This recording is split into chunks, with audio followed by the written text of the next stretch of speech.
السلام عليكم ورحمة الله وبركاته. وعليكم السلام ورحمة الله وبركاته. كيف الحال يا أخ؟ كل شيء على ما يرام، الحمد لله. ما شاء الله. يا أخ، لدي تعبيرات مختلفة متعددة، أريد أن أقدم إليكم التعبيرات، فعليك أن تستخدم هذه التعبيرات في جملك وفي كلامك. نعم، وهؤلاء الطلاب إن شاء الله هم يستفيدون منك، وهم إن شاء الله يستطيعون كيف هم يستخدموا التعابير في جملهم وفي كلامهم. نعم، أنا مستعد. نعم، التعبير الأول دورا قياديا. كيف أنت تستخدم هذا التعبير في جملك وفي كلامك؟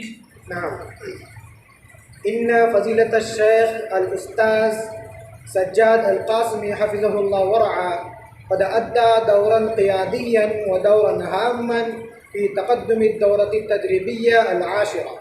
ما شاء الله. التعبير الثاني التجهيزات اللازمة. كيف أنت تستخدم هذا التعبير؟ نعم، تقوم مدير هذه المؤسسة الشيخ الأستاذ نصير الدين القاسمي حفظه الله ورعاه بتوفير التجهيزات اللازمة للطلبة. ما شاء الله. والتعبير الثالث الرسائل القصيرة. ما معنى الرسائل القصيرة؟ SMS. نعم، ما شاء الله. كيف أنت تستخدم هذا التعبير أيضا؟ نعم، لا أزال أرسل الرسائل القصيرة إلى أصدقائي بمناسبة هذه الدورة. ما شاء الله. والتعبير الأخير المناطق النائية. نعم، يفيد الطلاب إلى هذه الدورة من المناطق النائية. مرة ثانية. يفيد الطلاب نعم. يفيد الطلاب إلى هذه الدورة من المناطق النائية. نعم، ما شاء الله.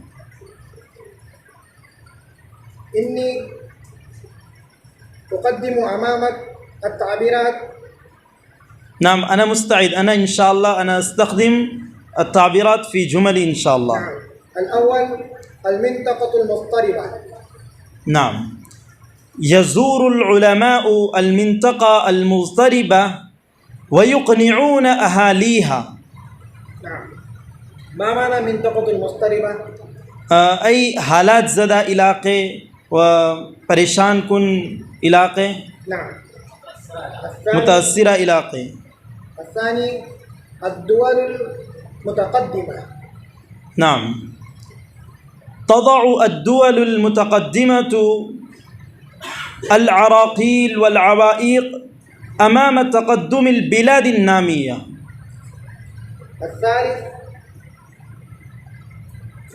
خطة بديلة. نعم، قدمت الحكومة خطة بديلة عن الخطة المرفوضة. نعم. الرابع معالجة القضايا.